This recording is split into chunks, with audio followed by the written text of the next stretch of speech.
Is age of consent detrimental to society? I would say no. I think that in a society, people have different roles to play, and many of those roles involve responsibilities.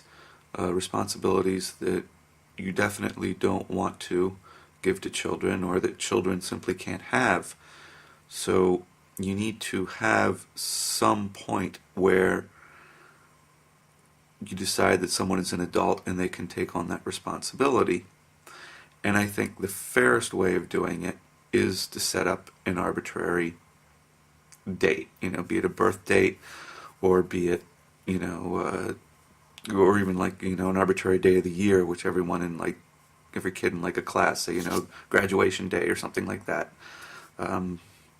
Those would be really the fairest and most equitable way, because to do it otherwise, would involve, you would need to have like some kind of like a counselor or judge make a individual determination for each adolescent as to when they've reached, a certain level of maturity or responsibility, and that's really a subjective call, and the fairest way, I think, is the arbitrary birth date, even though there's certainly some unfairness with that. I think it's fairest all the way around, all around way of doing it.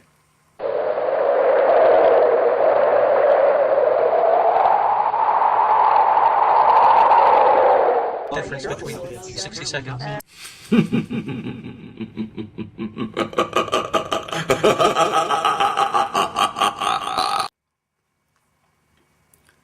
Okay, camera's been giving me problems. Let's see if I pick this up at the right place. Does it make sense to have different ages for different responsibilities, or should it all be a single age for being considered an adult, I guess? I think it does make sense. I think there are different responsibilities, things where there's less responsibility, where a younger person can take on that responsibility, and other things that are more important, that have more consequences, where you want someone a little bit older.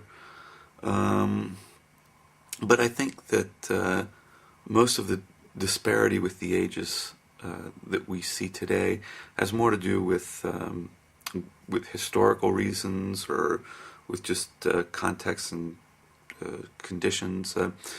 Let's just take the two examples. One of driving. Here in the United States, most states, the age for getting a driver's license is 16, which is 2 years under 18. And you can get a learner's permit, which is kind of a restricted license, at 15 in most states. Now, I think the reason that it's so much younger than other responsibilities has to do more out of necessity than anything else. That here in America, we're a very car-dependent culture. A large number of people, maybe even the majority, I'm not sure, I'll have to look it up, essentially live in suburbs where you almost need a car to survive. And a large number of households, you have both parents have jobs, or you have a single parent household. And so you're in a situation where the sooner you can get your kids into cars so they can drive themselves around, the easier it is on everybody. And so I think that the driving age is probably more out of necessity than anything else. And unless there's like major changes to the way society and communities are structured, I don't see that changing anytime soon. And then drinking is the other one. That one's 21. And the reason for that, if I'm not mistaken, has to do with essentially with driving fatalities.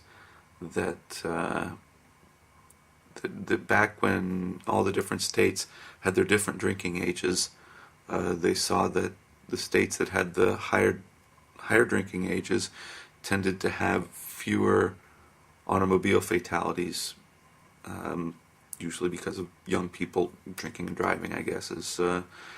And when they went 21 nationwide, it dropped everywhere. So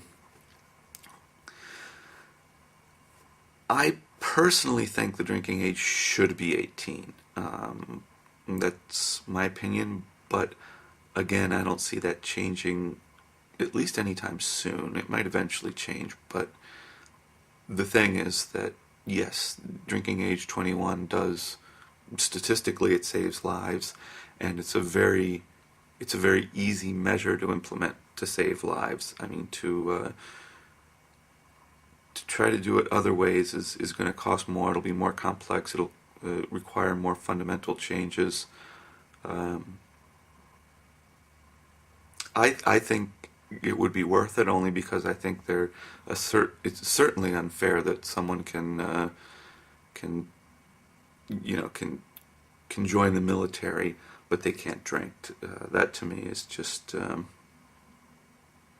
it's wrong, but it's the way it is. So I think I answered all the questions. Sorry, a little camera fart there. So yeah, see you next week. Thanks for the question.